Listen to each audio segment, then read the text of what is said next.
श्रीदत्तात्रेयस्तोत्रम्। श्रीगणेशाय नमः।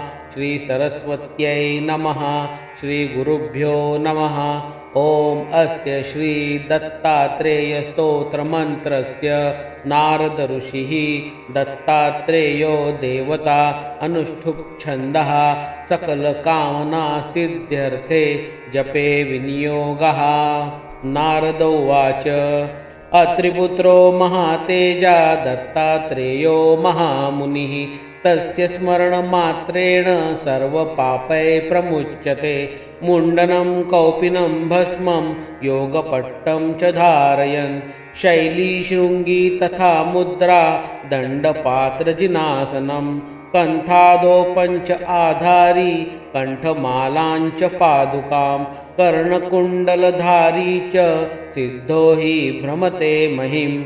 दत्तात्रेयो महादेवो विष्णुरूपो महेश्वरा स्मरणात् सर्वपापानि नश्यन्ते नात्र संशयः।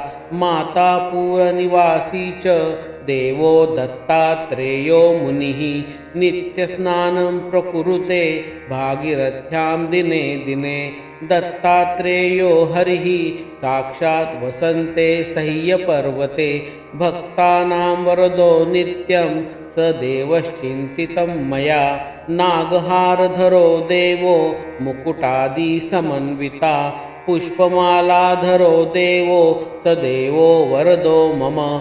अत्रिजो देवदेवेशो मातुर्लिङ्गधर प्रभु सर्वसौभाग्ययुक्तश्च भक्तानां वरदः सदा।